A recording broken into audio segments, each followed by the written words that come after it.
देखिए इस वीडियो में हम आपको template stand versus coding stand के बारे में बताएंगे, यानी कि इन दोनों में अंतर क्या होता है। टेम्पलेट रज्जू व कोडिंग रज्जू में अंतर। तो देखिए टेम्पलेट रज्जू, इसको इंग्लिश में टेम्पलेट स्टैंड भी कहते हैं तथा दूसरे नाम से भी जानते हैं जिसे हम एंटी सेंस स्टैंड भी कहते हैं। तो ठीक है, तो टेम्पलेट स्टैंड को एंटी सेंस स्टैंड के नाम से भी जानते हैं। डीएनए में इसकी श्रृंखला 3' से 5' की हो होती है। इसको हम 3' से 5' भी बोल सकते हैं। ठीक है, तो डीएनए की श्रृंखला द्विकुंडलित होती है, तो उसमें से एक कुंडलन 3' से 5' का होता है और दूसरा कुंडलन 5' से 3' का होता है। तो कोडिंग स्टैंड कैसे होता है, तो डीएनए में इसकी श्रृंखला 5' से 3' की हो होती है। इसको हम 5' से 3' भी पढ़ सकते हैं। दूसरा पॉइंट देखिए टेम्पलेट स्टैंड का, कि टेम्पलेट रज्जू अनुलेखन में भाग लेता है, मतलब इससे आरएनए का निर्माण होता है। एक चीज याद रखेंगे, अनुलेखन का मतलब ट्रांसक्रिप्शन होता है, इंग्लिश में इसे ट्रांसक्रिप्शन कहते हैं। तो जो टेम्पलेट रज्जू है, जो हमारे डीएनए में टेम्पलेट रज्जू होता है, सिर्फ वही आरएनए का निर्माण करता है। जो कोडिंग रज्जू होता है वो आरएनए का निर्माण नहीं करता। इस बात को याद रखना। तीसरा पॉइंट लिखा है, आरएनए का अनुलेखन 5' से 3' की ओर होता है।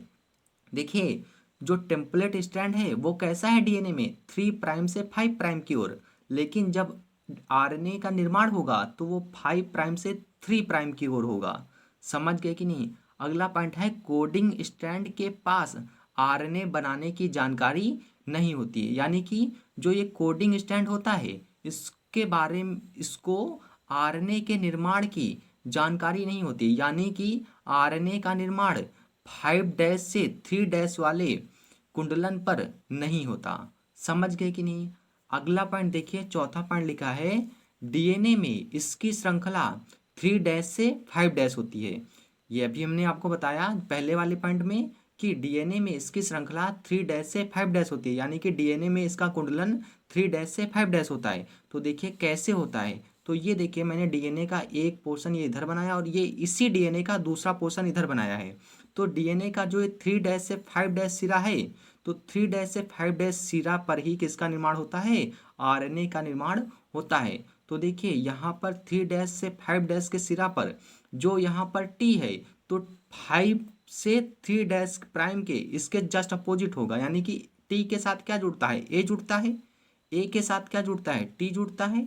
सी के साथ जी, और जी के साथ सी जुड़ता है। आपको पता होना चाहिए कि डीएनए में हमेशा एडेनिन थाइमीन के साथ डबल बॉन्ड से जुड़ता है तथा ग्वानिन और साइटोसिन के साथ ट्रिपल बॉन्ड से जुड़ता है। तो ये दोनों डीएनए ही की तो श्रृंखलाएं हैं। ये डीएनए दोनों कुंडलन किसके हैं, डीएनए के ही हैं। जब इसको हम ऐसे आपस में रखेंगे तो देखिए टी ए से मिलेगा, ए टी से मिलेगा, सी जी से मिलेगा और ये वाला जी सी से मिलेगा। इसी तरह ये सारे मिलेंगे। तो मैंने बना रखा है 3' से जो 5' के नाइट्रोजीनियस क्षार होंगे वो 5' से 3' वाले श्रृंखला के जस्ट अपोजिट होंगे। समझ रहे कि नहीं। अपोजिट का मतलब ए है अगर 3' पर, तो 5' पर क्या होगा, टी होगा। अगर 3' पर जी है तो यहाँ क्या होगा, 5' पर सी होगा, यानी कि दोनों पर क्या होगा, जस्ट अपोजिट होगा।